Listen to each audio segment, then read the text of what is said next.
วันนี้วันจันทร์ที่ 29 ธันวาคม พุทธศักราช 2568 ขึ้น 10 ค่ำเดือนยี่ ปีมะเสงในปฏิทินจันทรคติครับ กราบพระในใจแล้วเดินต่อด้วยความมั่นคงและสงบครับ พร้อมแล้วเชิญสวดทำวัดเช้าร่วมกันครับ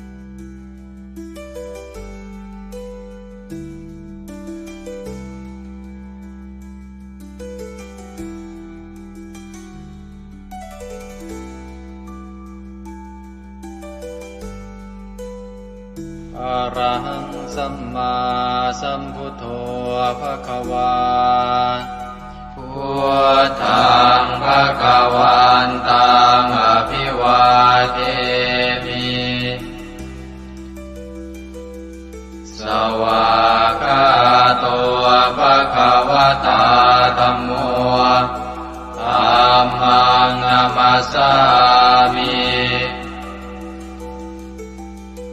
สุปฏิปันโนภะคะวะโตสาวกสังโฆสังฆังนามา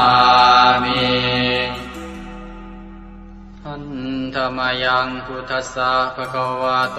บุปภาคณมะกะรังกะโรมาเสนะโมตัสสะภะคะวะโตอะระหะโตสัมมาสัมพุทธัสสะนะโมตัสสะภะคะวะโตอะระหะโตสัมมาสัมพุทธัสสะนะโมตัสสะภะคะวะโตอะระหะโตสัมมาสัมพุทธัสสะธรรมยังพุทธาภิตุติงกโรมาเส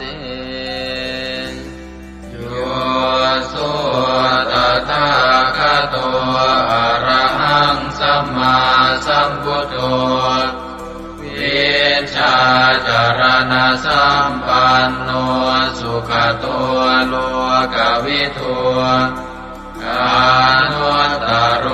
ปุริสธรรมสารถิสัทธาเทวมนุสานังพุทโธภควาโยอิมังโลกังสเทวกังสมารกังสพรหมกังสัสสะมณพรหมณิปชังสเทวมนุสังสยังอาภิญญาสัจจิกตวะภเวเทสิโยธัมมังเดเสสิอาติกัณญญาณังภะเทกัณญาณังปริโยสานกัณญาณังสัทธังสัพยัญชนะเกวระปริปุณังปริสุทธังพรหมจริยังปกาเสสิตามหังภะคะวันตังอภิปูชยามิตามหังภะคะวันตังศิรสานามามิธรรมยังธัมมาภิตุติงกโรมาเสโยสุสวากขาโตภควตาธัมโมสันทิฏฐิโกอาการิโกเอหิปัสสิโกโอปนัยยิโกปัจจตังเวทิตังโพวินโยหิธัมมังธัมมังอภิปูชยามิธัมมังธัมมังศิรสานามามิ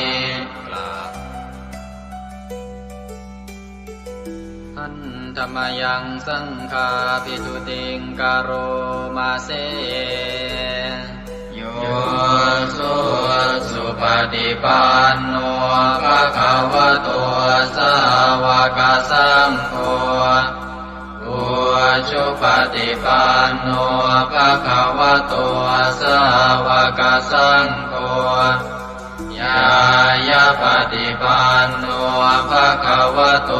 สาวกสังโฆสามีจิปฏิปันโนภะคะวะโตสาวกสังโฆญาติทังจัตตาริปุริสยุคานิอัตถปุริสปุคลาเอสะภะคะวะโตสาวกสังโฆอา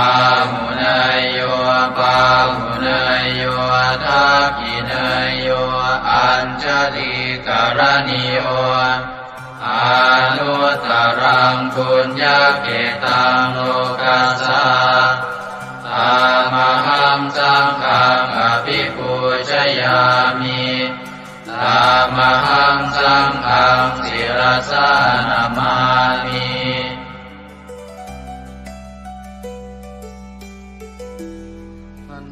ธรรมยังรัตนัตยาปนามคาทายโยเจวะสังเวคาปริจิตนาปาทัญจะปนามาสิพุทโธสุสุโธกรุณามหันนโวโยจันตสุทาภรยานโลจโนโลกัสสะปะปุปกิเลสขาตโกวันธามิพุทธังอหมาทะเรนตังธัมโมปฏิโพวิยตัสสะสัตตุโนโยมะคปะกามตะเพทพินนโกโลกุตโรโยจตทัตถทิปโนวันธามิธัมมังอหมาทะเรนตังสังโฆสุเกตาภยติเกตสัญญิโตโยตินาสันโตสุขตานุโพธโกโลลาภหิโนอริโยสุเมธาโส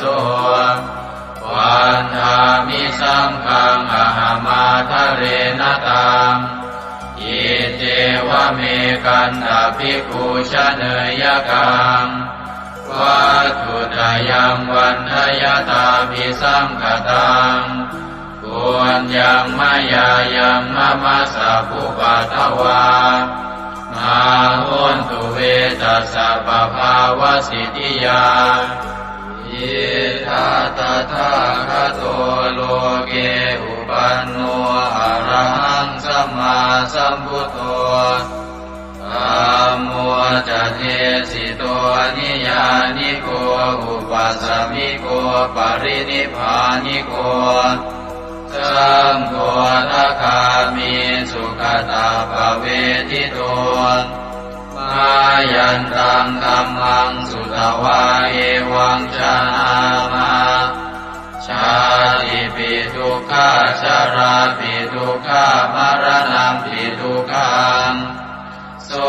กปริเทวทุกขโทมานัสสุปายาสาปิทุกขัง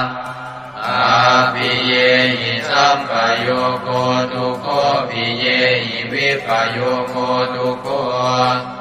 ยามปิชังนรปฏิตังปิทุกขังสังกิเตนะปัญจุปาทานขันธาทุกขาเสยยติทังรูปุปาทานขันโทเวทานุปาทานขันโทสัญญูปาทานขันโทสังขารุปาทานขันโทวิญญาณุปาทานขันโทเยสังปริยายาอารามาโนโสภะคะวาเอวังพะหุลังสาวะเกวิเนติเอวังภาคาจะปนัสสะภะคะวะโตสาวะเกสุอนุสาสนีพะหุลาภวัตติรูปังอนิจ จังเวทนาอนิจจาสัญญาอนิจจาสังขาราอนิจจาวิญญาณังอนิจจังรูปังอนัตตาเวทนาอนัตตาสัญญาอนัตตาสังขาราอนัตตาวิญญาณังอนัตตาสัพเพสังขาราอนิจจาสัพเพธัมมาอนัตตาติเตมะยังโอตินามหาชาติยาชารามรณีนาโสเกหิปาริเทเวหิทุเกหิโทมานาเสหิอุปายาเสหิทุโกตินาทุกขปะเรตากาเภวนามิมัสสะเกวรัสสะทุกขคันทัสสะอันตกิริยาปัญญาเยธาติจิระปรินิพพุตัมปิตังภคะวันตังสรณังคตาธัมมันจะภิกขุสังฆัญจาตัสสะภะคะวะโตสาสนังยถาสติยะถาปรัมมนัสสิกโรมะอนุปฏิปัชฌามาสาสะโนปฏิปติอิมัสสะเกวรัสสะทุกขคันทัสสะอันตกิริยายาสังวัตตุอันธรรมยังอุริสนาทิฏฐานาคาทายโยปนามาเสอิมินาปุญญกัมเมนาอุปัชฌายคุณุตตราอาจาริโยปการาจามาตาปิตาจยาตกาสุริโยจันติมาราชาคุณวันตานราปิจาพรหมมาราชอินทราจาโลกาภาราชเทวตายาโมมิตามนุสสาจามัจจตาเวลิกาปิจาสัพเพสัตตาสุขิโหนตุปุญญานิปกตานิเมสุขังจติวิทังเตตุกิปังปาเปตโวมะตังอิมินาปุญญกัมเมนาอิมินาอุทิเสนาจาเยปะหังสุรเพเจวาตันุปาทานาเชตนังเยสันตาเนหินาธัมมายาวานิปานโตมะมังนาสันตุสัพพทาเยวายะถาชาโตภเวภเวอุชุจิตังสติปัญญาสันเลโกวิริยัมหินามาลาลาพันตุโนกาสังกาตุนจาวิริเยสุเมพุทธาทิปาวโรนาโทธัมโมนาโทวรุตตโมนาโทปัจเจกพุทโธจาสังโฆนาโทตโรมะมังเอโสตมานุภาเวนะมาโลกาสังลาพันตุมายาเทวตาสันทิวิหารวาสินีทุเปกะเรโวทิกะเรตาหิงตาหิง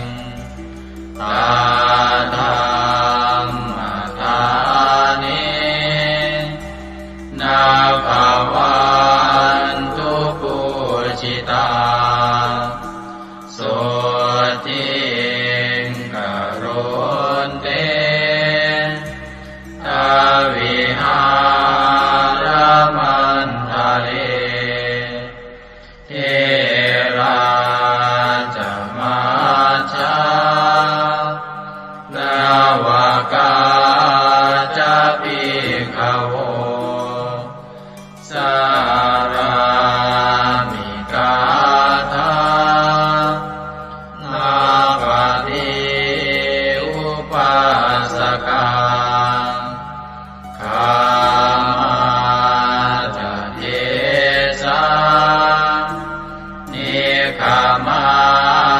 จาอิสราสัพพานาภูตาสุขิตาภวันตุเตชาราภูชาเยปิจาอันตสัมภวาสังเสนะชาตาอาตาโภปปาติกานิยานิกังตัมมาวารังปฏิจจเตสัพเพปิทุกขาสักการนตุสังขยังทาตุจิรังสตังธัมโมธัมมัทธาราจะปุคลาสังโฆโมตุสมาโควาอัตตายาจาหิตายาจาอาเมรังคตุสัทธัมโมสัพเพปิธัมมาจาริโนพุทธิงสัมปาปุเนยยามะธัมเมอริยภเวทิเตสัพเพสัตตาสัทธาโหนตุอาเวราสุขาชีวิโนขอให้สัตว์ทั้งหลายจงเป็นผู้ไม่มีเวรต่อกันและกันจงเป็นผู้ดำรงชีพอยู่เป็นสุขทุกเมื่อเถิดกาตังปุญญังพลังไมหังสัพเพภาคีภวันตุเตขอให้สัตว์ทั้งสิ้นนั้นจงเป็นผู้มีส่วนได้เสวยผลบุญการที่ข้าพเจ้าได้บำเพ็ญแล้วนั้นเถิด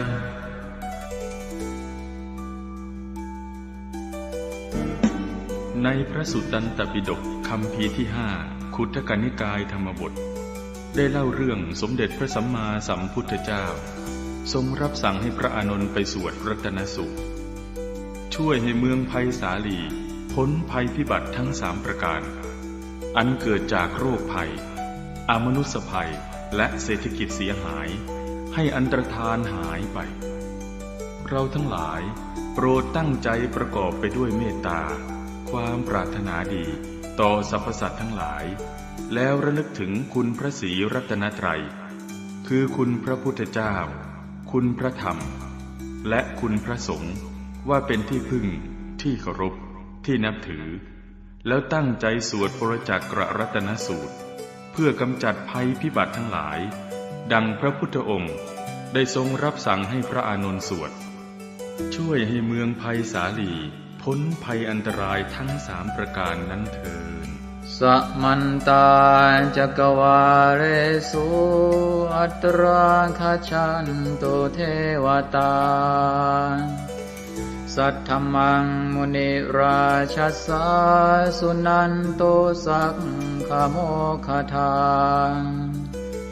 สักเคกาเมจารูเปคิริสิขารตเตจันตาลิเควิมาเนทิเปรัเทจะคาเม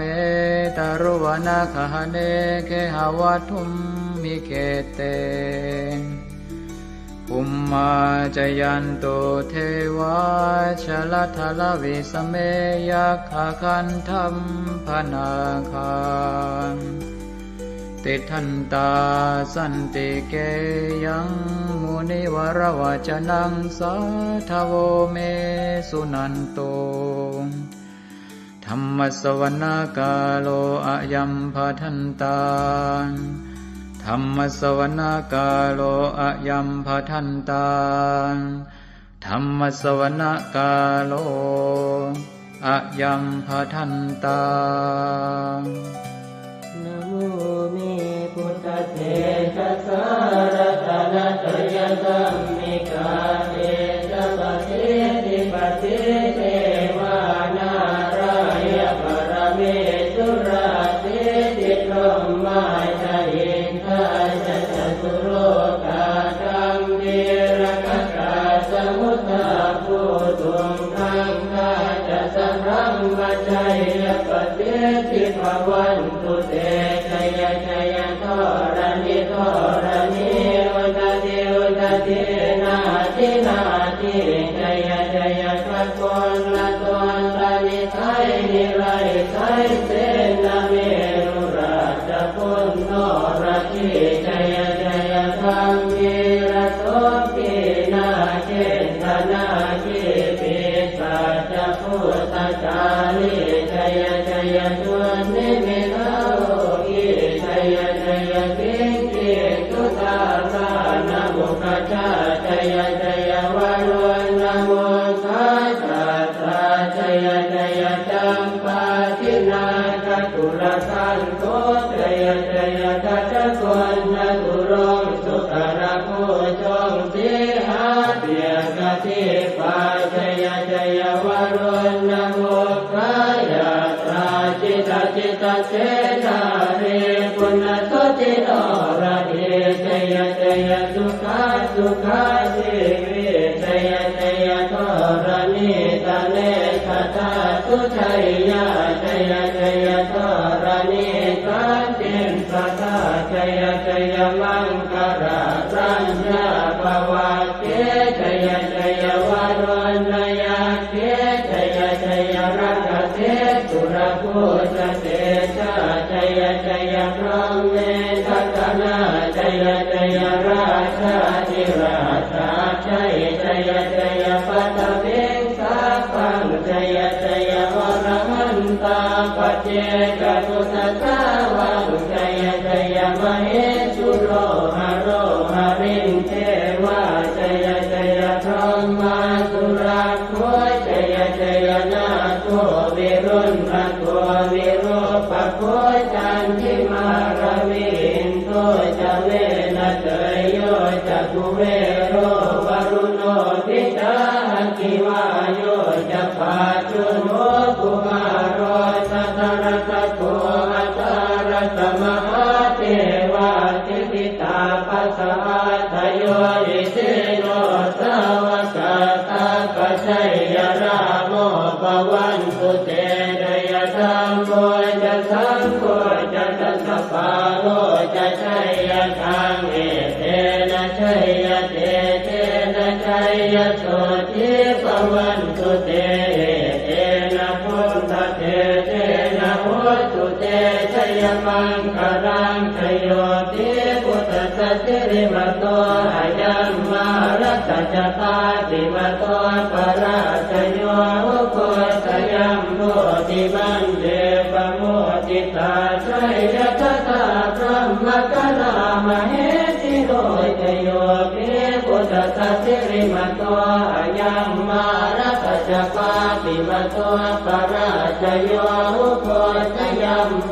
ติมันเดปโมติตาชัยยะตถาอินทกนามเหสิโรชโยปิพุทธสัจจิริมโต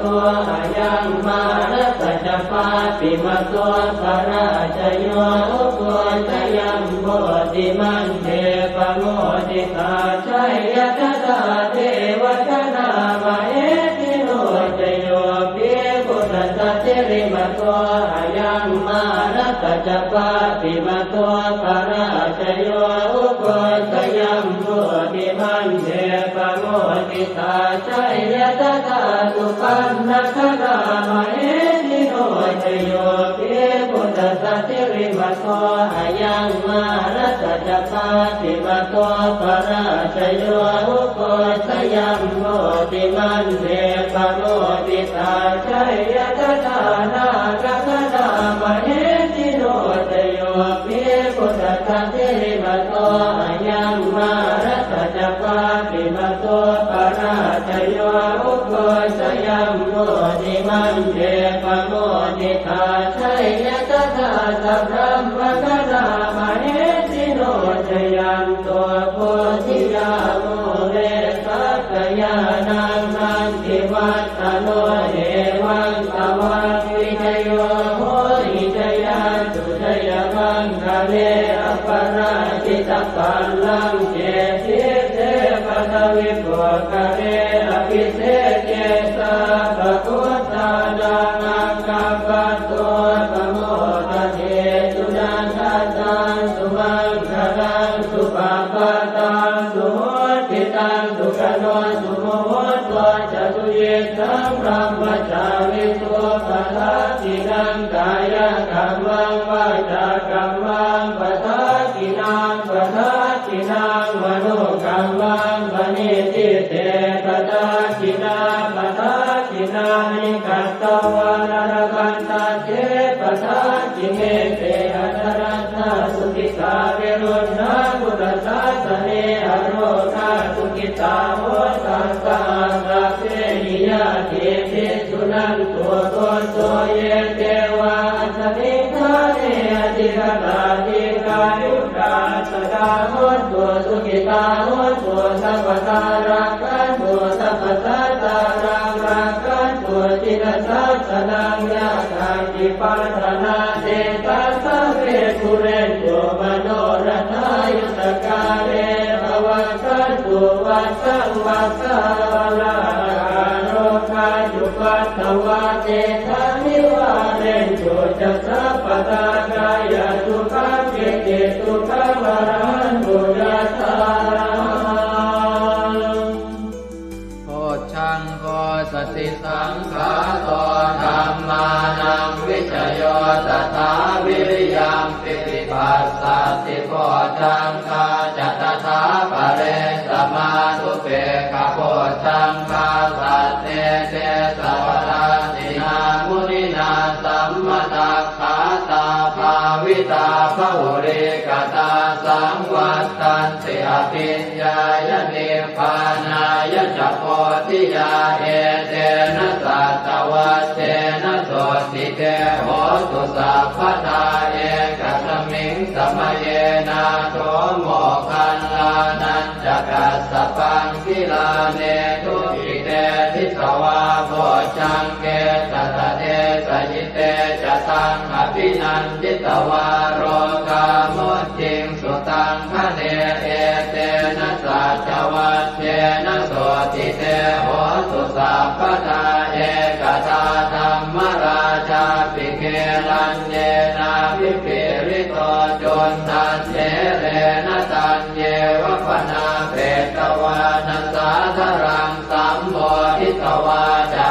ปาทาสัมภาวตาสิกานะโสเอเตนะสัจวัตเตนะโสติเตโหตุสัพพทาปะหินาเตจา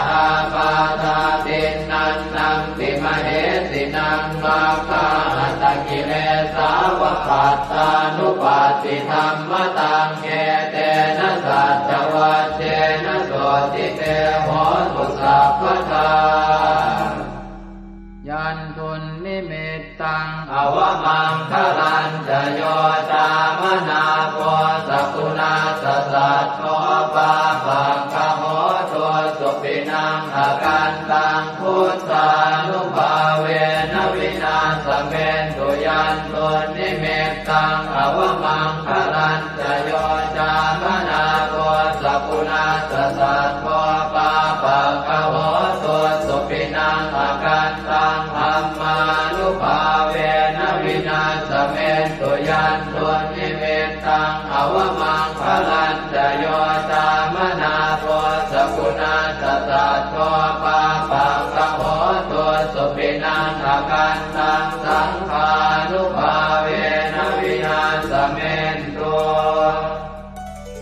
สิกุลหิสวิสโย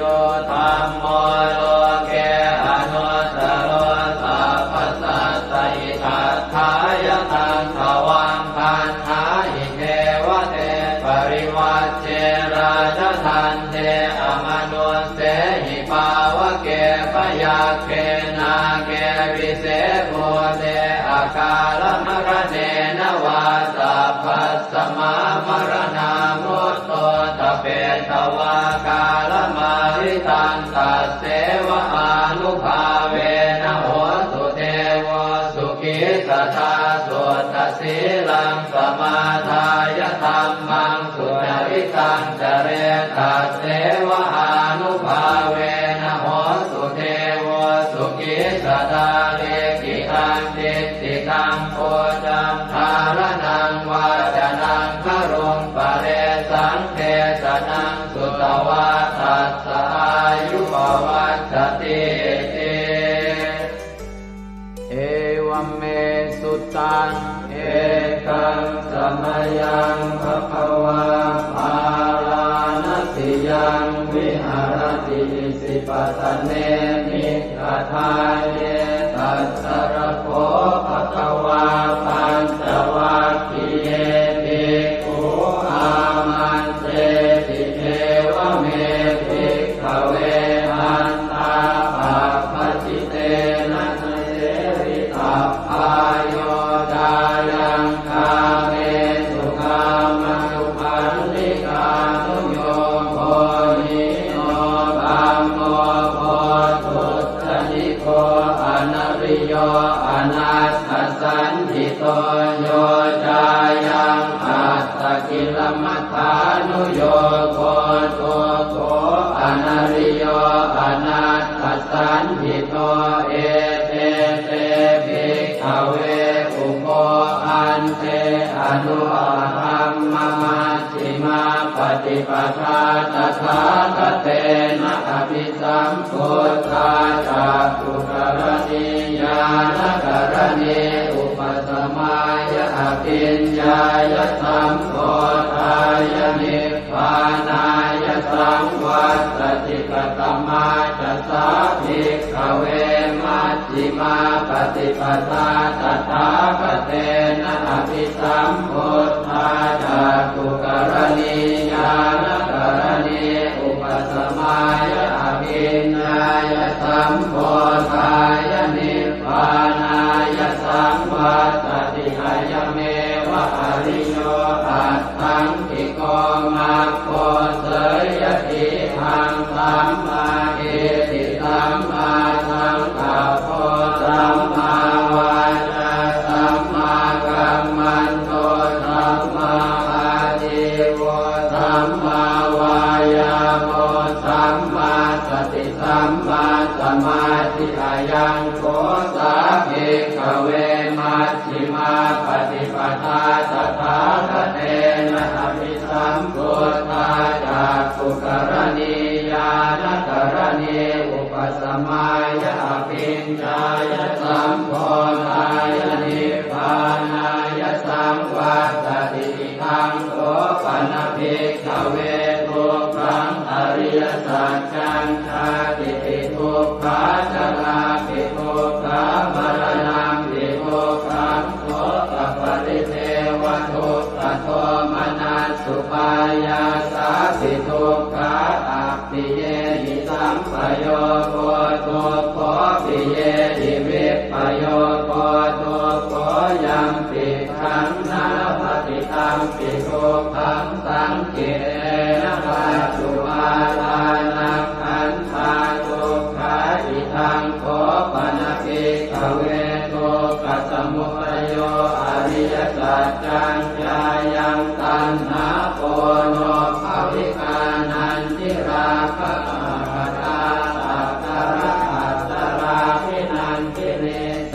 ยติทังกามตัณหาภวตัณหาวิภวตัณหาอิทังโคปนภิกขเวทุกขนิโรธอริยสัจจังโยตัสสะเยวะตัณหายะเสสวิราคะนิโรธจาโคปฏิ ติจิตาโกมุติอนาลโยอิทังโขปนภิกขเวทุกขนิโรธคามินีปฏิปทาอริยสัจจังอายันเมวะอริโยอาทังกิโยมาโกเสยติอังสัมมาทิฏฐิสัมมาสังกัปโปสัมมาวาจาสัมมากัมมันโตสัมมาอาชีวะสัมมาวายาโมสัมมาสติสัมมาสมาธิทังโตกังอริยสัจจันติเมภิกขเวโภเปอนันโนสุเตสุตังเมสุจักขุงอุทปาทิญาณังอุทปาทิปัญญาอุทปาทิเวชาอุทปาทิอาโลโกอุทปาทิตังโขปนิทังโกกังอริยสัจจังปริโยยันติเมภิกขเวโภเปอนันโนสุเตสุธัมเมสุจักขุงอุทปาทิญาณังอุทปาทิปัญญาอุทปาทิเวชาอุทปาทิอาโลโกอุทปาทิตังโขปนิทังโกกังอริยสัจจังปริญญาณันติเมภิกขเวโภเปอนันโนสุเตสุธัมเมสุจักขุงอุทปาทิญาณังอุทปาทิปัญญาอุทปาทิเวชาอุทปาทิอาโลโกอุทปาทิทังโกปัสสมุปโยอริยสัจจันติเมภิกขเวโภเปอนันโนสุเตสุธัมเมสุจักขุงอุทปาทิญาณังอุทปาทิปัญญาอุทปาทิเวชาอุทปาทิอาโลโกอุทปาทิตังโขปนิทังทุกขสมุทัยโยอริยสัจจังปหาตาทิเมภิกขเวโภเปอนันโนสุเตสุธัมเมสุจักขุงอุทปาทิญาณังอุทปาทิปัญญาอุทปาทิเวชาอุทปาทิอาโลโกอุทปาทิตังโขปนิทังทุกขสมุทัยโยอริยสัจจังปณินันติเมภิกขเวโภเปอนันโนสุเตสุธัมเมสุจักขุงอุทปาทิญาณังอุทปาทิปัญญาอุทปาทิเวชาอุทปาทิอาโลโกอุทปาทิทังทุกขนิโรโธอริยสัจจันติเมภิกขเวโภเปอนันโนสุเตสุธัมเมสุจักขุงอุทปาทิญาณังอุทปาทิปัญญาอุทปาทิเวชาอุทปาทิอาโลโกอุทปาทิตังโขปนิทังทุกขนิโรโธอริยสัจจังสัจจิกาตาคันติเมภิกขเวโภเปอนันโนสุเตสุธัมเมสุจักขุงอุทปาทิญาณังอุทปาทิปัญญาอุทปาทิเวชาอุทปาทิอาโลโกอุทปาทิตังโขปนิทังทุกขนิโรโธอริยสัจจังสัจจิกตังติเมภิกขเวโภเปอนันโนสุเตสุธัมเมสุจักขุงอุทปาทิญาณังอุทปาทิปัญญาอุทปาทิเวชาอุทปาทิอาโลโกอุทปาทิทังทุกขนิโรธคามินีปฏิปทาอริยสัจจันติเมภิกขเวโภเปอนันโนสุเตสุธัมเมสุจักขุงอุทปาทิญาณังอุทปาทิปัญญาอุทปาทิเวชาอุทปาทิอาโลโกอุทปาทิตังโขปนิทังทุกขนิโรธคามินีปฏิปทาอริยสัจจังภาเวตพันติเมภิกขเวโภเปอนันโนสุเตสุธัมเมสุจักขุงอุทปาทิญาณังอุทปาทิปัญญาอุทปาทิเวชาอุทปาทิอาโลโกอุทปาทิตังโขปนิทังทุกขนิโรธคามินีปฏิปทาอริยสัจจังภาวิทันติเมภิกขเวโภเปอนันโนสุเตสุธัม มเมสุจักขุงอุทธปาทิญาณังอุทธปาทิปัญญาอุทธปาทิวิชชาอุทธปาทิอาโลโกอุทธปาทิชาวกีวังจะเมภิกขเวอิเมสุจตุสุอริยสัจเจสุเอวันติปริวัตตังภวาทสาการังยถาภูตังญาณทัสสนังนักสุวิสุทธังอโหสิเนวตาวาหังภิกขเวสเทวเกโรเกสมาระเกสธรรมเกสัสสมณธรรมนิยาปัจจายสเทวมนุสสายอนุตตรังสัมมาสัมโพธิอภิสัมพุทโธปัญจัญญาสิงจโตจะโพเมภิกขเวอิเมสุจโตสุอริยสัจเจสุเอวันติปริวัตตังภวาทสาการังยถาภูตังญาณทัสสนังสุวิสุทธังอโหสิอัฏฐาหังภิกขเวสเทวเกโลเกสมาระเกสธรรมเกสัสสมณธรรมนิยาปัจจายสเทวมนุสสายานุตตรังสัมมาสัมโพธิอภิสัมพุทโธปัญจัญญาสิงญาณัญจปนเมทัสสนังอุทธปาทิอโภคาเมวิมุตติอายันติมาคาตินาติทานิปุนาภโวติธรรมโวจะภควาอัตถมานาปัญจวัคคียาภิกขุภควโตภาสิตังอภินันตุอิมัสสมิงจะเวยากรณัสสมิงปัญญมาเนอายสมโตโกนทัญญาสวิรจังวิอมลังธรรมจักขุงอุทธปาทิยังเกณฑ์จิตสมุทัยธรรมังสัพพันตังนิโรธธรรมันติภวัตติเตจะภควตาธรรมจักเกภูมาเทวาสัตตมนุสสาเวสุงเอตัมภควตาภาลานติยังอิสิปตเนมิกทาเยอนุตต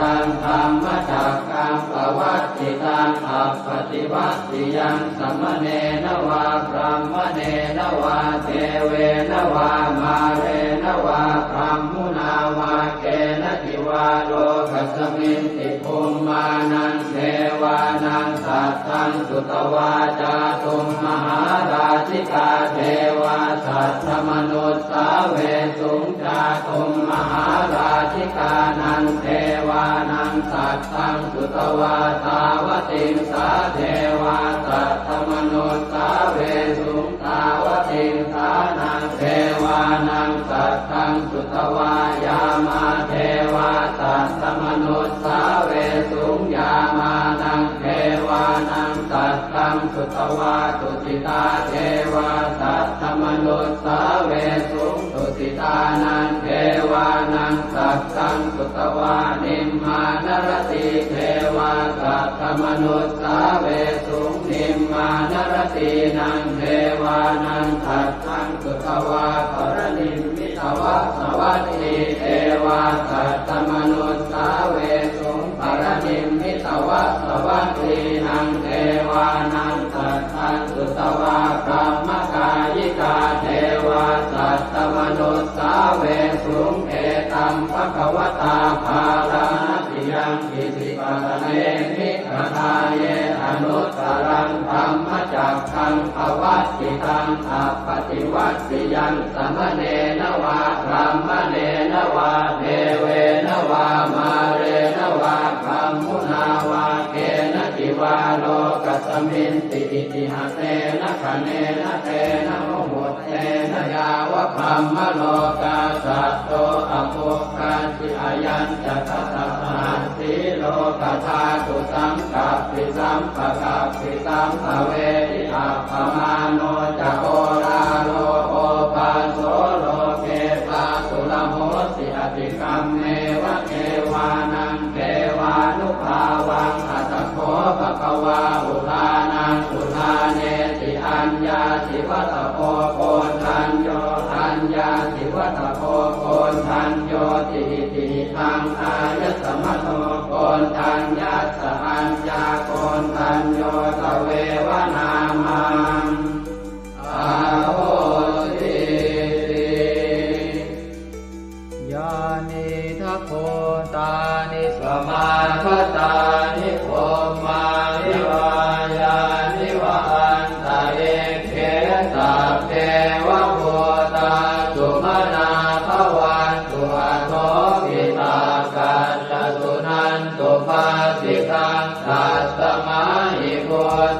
นิสาเว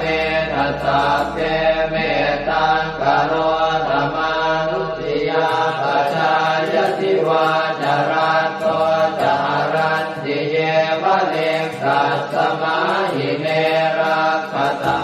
ปมัตตายังเจจิเวตังอิทวาหุรังวาตาเกสุวายังรัตนังปณิตังนโนสมังอาจิกถาคเต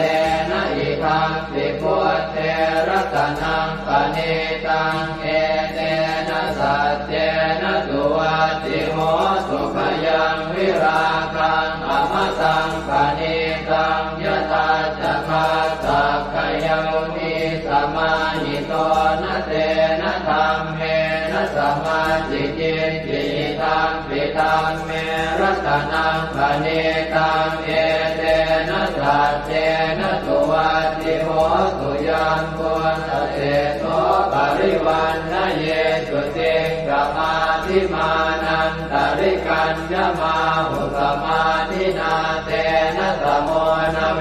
สติธัมปิธัมเมรัตนังปณิตังเอเตนะสัจเจนะสุวัตติโหสุเยปุคลาอัตถสัตตังปัสสัทธาจัตตาริเอตานิยุคานิโหติเตนะขินายาสุขตาสัสสาวกาเอเตสุตินนานิมหาภลานิอิทัมปิสังเข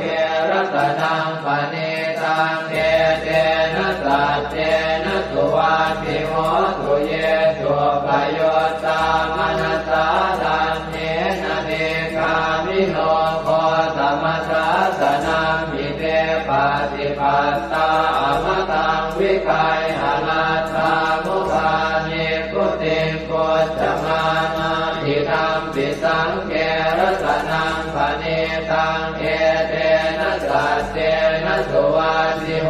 สุยตินตะกิโลปัตวิงสิโตติยาจโตปิวาเตติอสัมปะกัมติโยตถุปมังสัพพุริสังวทามิโยอริยสัจจานิอเวจปัสสติธัมปิสังเขรัตนังปณิตังเอเตนะสัจเจนะสุวัตติโหสุเยอริยสัจจานิวิภาวยันติคัมภีรปัญเจนะสุเตสิตานิกิจจาภิเตโหติพุทธปมัตตานะเตภวังอัตถมมาทิยันติธัมปิสังเขรัตนังปณิตังเอเตนะสัจเจนะสุวัตติโหสุสหาวาสทัสสนสัมปทายตยาสุธรรมาชหิตาภวันติสักกายติติวิจิติจิตัญจศีลาภตังวาปิยนัสสิกินสิจตุหปาเยหิจเวปโมตโตจะจาวิธานานิอาภาโภกาตุงอิทังปิสังเขรัตนังปณิตังเอเตนะสัจเจนะสุวัตติโหสุกินจาปิโสกัมมังกโรติปาปะกังกายเยนะวาจายุตเจนะสาวาอภาโคโสทัสสะปฏิจจทายะอภาปตาเจตปทัสสะโอตาอิทังปิสังเขรัตนังปณิตังเอเตนะสัจเจนะสุวัตติโหสุวนาภโพเกยถาโคสิตาเกกิมหานามาเสปัตมาสมิงกิมเหตโกปมังธัมมวรังอเดสยินิพพานคามิงปรมังหิตายะหิธัมปิพุทเทรัตนังปณิตังเอเตนะสัจเจนะสุวัตติโหสุวโรวรัญโยวรโตวราหะโรอนุตตโรธัมมวรังอเดสยิธัมปิพุทเทรัตนังปณิตังเอเตนะสัจเจนะสุวัตติโหสุขีนังปุรานังนวังนาจิสัมภวังวิรัตติตายติเกภวัสมิงเต ทิจาอวิรุณนิชันธาเนพันติจิรายถายังปฏิโพธิทังปิสังเกรัตนังปณิตังเอเตนะสัจเจนะสุวัตติโหตุญาณิทัพโพธานิสมาคตานิพรหมานิวายานิวะอันตะเลเขตถาคตังเทวมนุสสโพธิตังพุทธังนามัสสามสุวัตติโหตุญาณิทัพโพธานิสมาคตานิพรหมานิวายานิวะอันตะเลเขตถาคตังเทวมนุสสโพธิตังธัมมังนามัสสามสุวัตติโหตุญาณิทัพโพธานิสมาคตานิพรหมานิวายานิวะอันตะเลเขตถาคตังเทวมนุสสโพธิตังสังฆังนามัสสามสุวัตติโหตุกรณียมัตถกุศเลนะยันตังขันตังคาทังอภิสเมตสัพโพอุโชตสุโชตสุวโชตสมุตุอนัตติมานิสันโตสะโกตสุภโรตอัปปกิตโตจะสันละหุกโวติสันติทริโยจะนิกโคจะอัปปคาโคกุเลสุอนันุเกโตนะจะโพธังสมาจเรกินติเยนะวินโยภะเรอุปวัตเตยงสุขิโนวะเกมิโนโหตุสัพเพ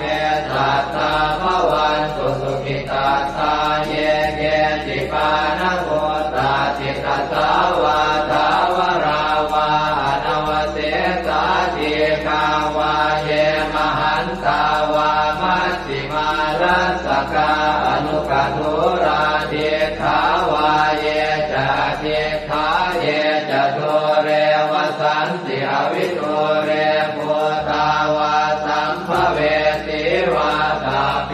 สัตตาภวันตุสุขิตาตานะปโรปรังนิโกเพตนาติมันเยตกาตตินังกินติพยาโรสนาปฏิฆาสัญญาณายมัญญาสะโตขเมเฉยมาตายฐานิยังโพธังอายุสาเอกโพธมนุราเขเอวังติสาภโวเตสุมาณสัมภาวะเยอปริมาณังเวตัญจะสาภโรกัสมิงมาณสัมภาวะเยอปริมาณังโพธังอโทจติริยัญจะสัมปาทังอเวรังอัสสปัตตังเดทันจรังนิสินโนวาสยาโนมายาวตัสสวิคตมิตโตเอตังสติงอธิเสยพัมมะเมตังวิหา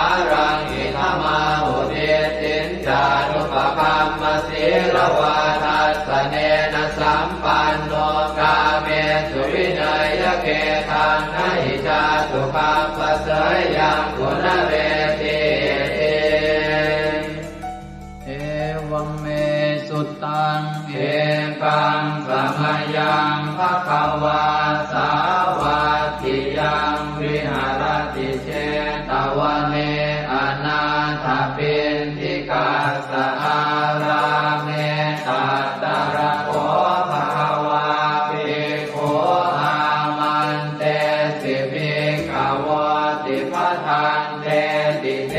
ภิกขุภควโตปัจจัสโสสุงภควาเอตถาวจะพุทธภูปังภิกขเวเทวาสุรสังฆาโมสมุอัมยุนโมอโหสิอัตถโพภิกขเวสัพโพเทวานามินโทเทเวตาวติงเสอามันเตติสเตมาริสาเทวานังสังฆามาคตานังอุปัชฌยขยังวาสัมพิตาตังวาโลมหังโสวามะเมวะตัสสะ มิงสมะเยทัชาคังควรโลกายาธรรมมังอิโวทัชาคังควรโลกายตังยัมภเวสติพยังวาชัมปิตาตังวาโลมหังโสวาโสปะหิเยสติโนเจเมทัชาคังควรโลกายาธาตปัจจาปฏิสัทเทวราชาสัทธาคังควรโลกายาธาปัจจาปฏิสหิโวเทวราชาสัทธาคังควรโลกายตังยัมภเวสติพยังวาชัมปิตาตังวาโลมหังโสวาโสปะหิเยสติโนเจปัจจาปฏิสเทวราชาสัทธาคังควรโลกายาธาตวโรนัสสเทวราชาสัทธาคังควรโลกายาธาวโร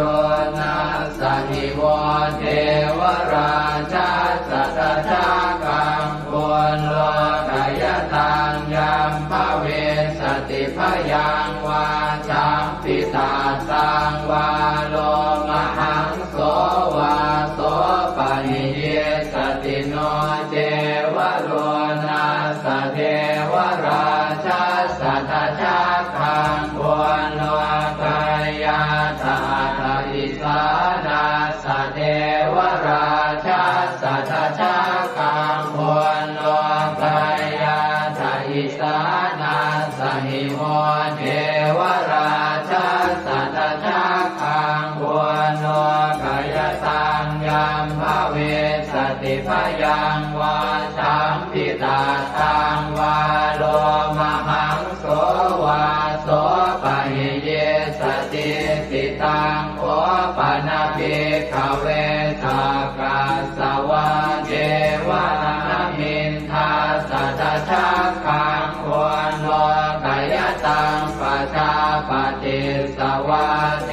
วราชาสัทธาคังควรโลกายตังวโรนัสสวะเทวราชาสัทธาคังควรโล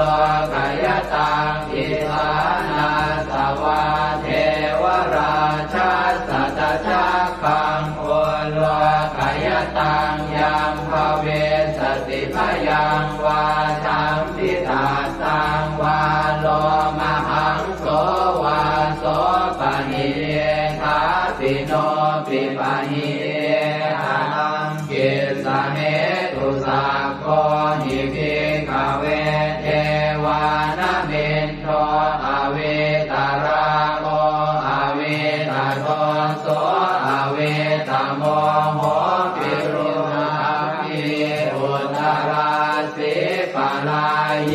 ติอาหันจะโพภิกขเวเอวังวะทามิสเจตุมหากังเภิกขเวอารัญญปตานังวาโลภโมลภตานังวาสุญญาภารภตานังวาอุปัชฌ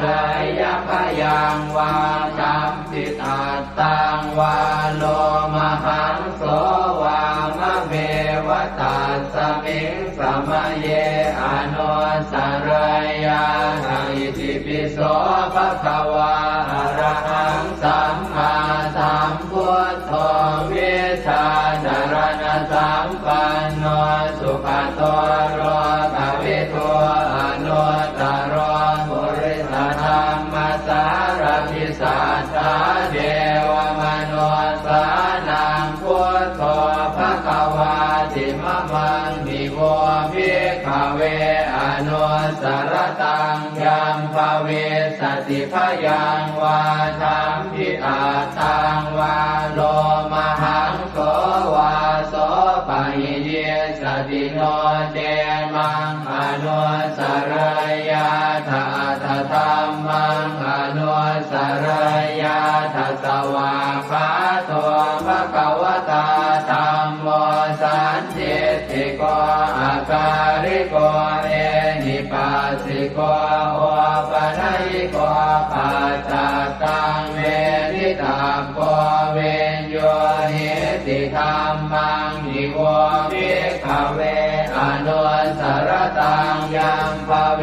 สติพยังวาสัมปิตาตังวาโรมหังโสวาโสปะหิสติโนเตธัมมังอนุสรยาตะตังขังอนุสรยาตสุปฏิปันโนภะคะวะโตสาวกสังโฆพุทธุปฏิปันโนภะคะวะโตสาวกสังโฆญาญาปฏิปันโนภะคะวะโตสาวกสังโฆสามีจิปฏิปันโนภะคะวะโตสาวกสังโฆยะติทานจัตตาริปุริสายุคานิอัตถปุริสปุคลาเอตภะคะวะโตสาวกสังโฆอาหุนายโยปาหุนายโยทักขินายโยอัญชริกรณิโยอนุตตรังปุญญเขตังโลกัสสติสังฆังนิโวภิกขเวอนุสรตังยัมภเวสติพยังวาสัมปิตาตังวาโลมหังโสวาโสปะหิ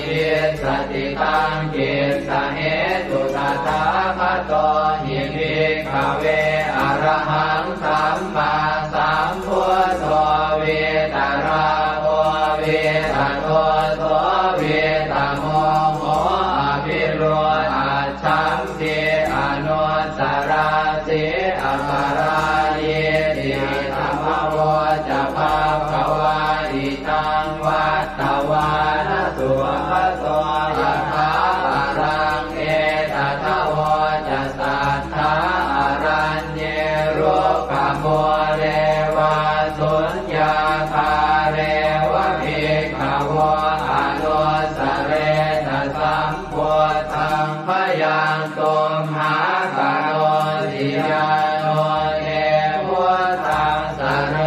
ยาชโลกเจตังสราสพังอาธรรมังสรยาธนิยานิกังสุเทจิตังโนเจธัมมังสรยาธนิยานิกังสุเทจิตังอัตถสังฆังสรยาธปุญญเขตังอนุสรังเอวังพุทธังสรันตานังธัมมังสังฆังจะภิกขวะพยังวาสัมภิสาตังวาโลมหังโสรหิสติเตเวปัสเสสนมาตุจักขุมาตาสสิเรมโตสิกิสปินามาตุสัพพะโพธานุกัมปิโนเวสะโพธนามาตุนะหาตกาสัตตปัสสิโนนามาตุกะปุสันทัสสมานเสนาปมาทิโนโพนาคมนาสนามาตุพระมนาสวุสีมโตกาสปัสสนามาตุเวปโมตัสสะสัพพะเทอังเกรสัสสนามาตุสักกายโพตัสสะติเรมโตโยอิมังธัมมะมะเทเสสิสัพพะทุกขาปโนทนังเยจาภิเนพุทธาโรเกยถาภูตังวิปัสสิสุงเตชนะอภิสุนามหันตาเวตัสสารธาอิตังเทวมนุสสานังยังนามัสสันติโกตมังวิชาจารณสัมปันนังมหันตังเวตัสสารทังนะโมเมสัพพะพุทธานังอุปันนานังมเหสินังตันหังกโรมหาวีโรเมทังกโรมหายโสสโร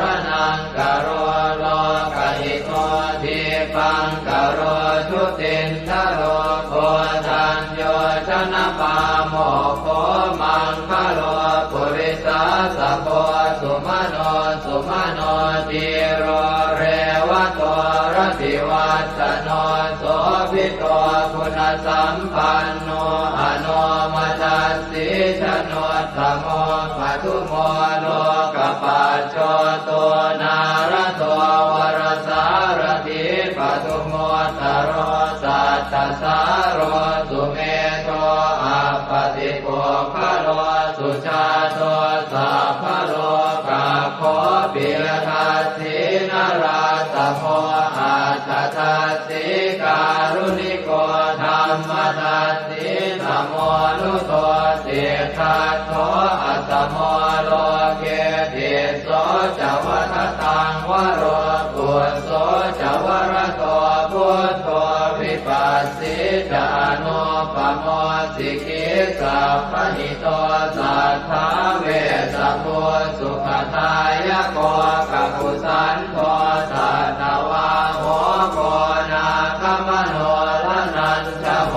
กัสสโพสิริสัมปันโนโพตโมสักขยมุงขโวเอเตจันเยจะสัมโพธาอเน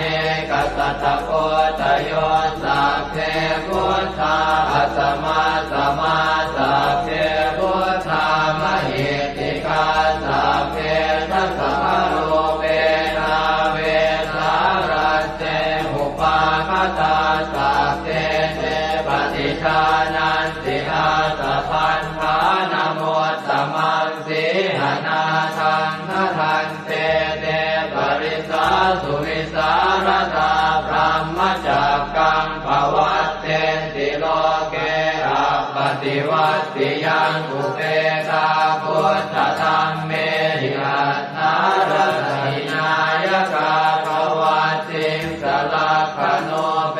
ตาสิตยานุปยัญชนะธราพยามาปภายสุปภาสัพเพเตมุนิกุญชลาพุทธาสัพพัญญุโนเอเตสัพเพขีนาสวาทินามหาปมามหาเตจามหาปัญญามหาพลามหาการุณิกาธีราสัพเพ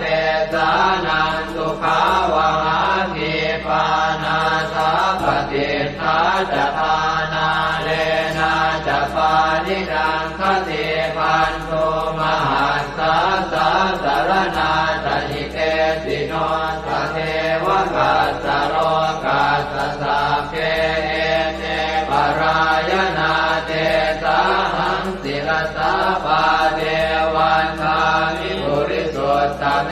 วัตสามนัสสะเจววันทาเมเตตถาคเตสยเนอาสเนธาเนขมเนจาปิสัพพทาสตาสุเข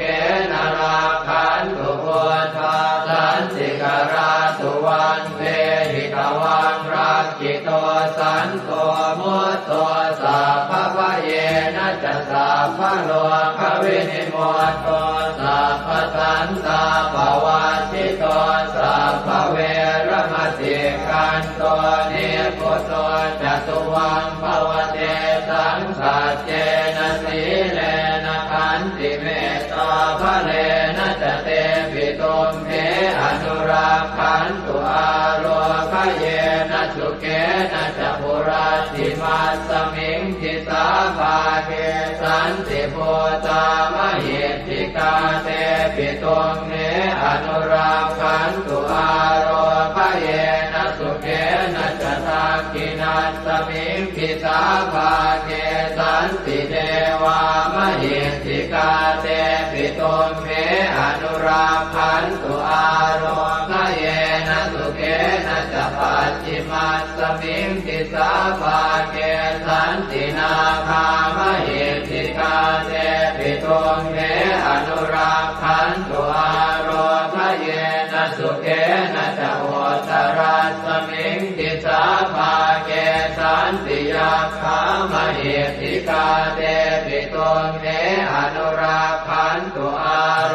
ค เยนะสุเขนะจักขุริมาติสังคตรัตโตทากิเนนะวิรุณหะโกปาติเมนะวิโรปาโกกุเวโรอุตรันติสังกัตตาโรเตมหาราชาโรกปารายสัสสิโนเตปิตุมเหอนุราคันตุอาโรคเยนะสุเขนะจะอากาสัทธาจะกุมมันตาเทวานากามหิติกาเตปิตุมเหอนุราคันตุอาโรคเยนะสุเข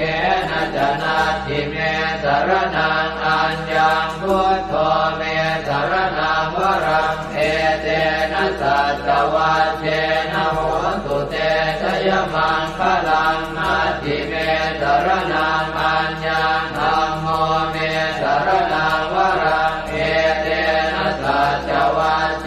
นะโหตุเตชยมังคลังนาทิเม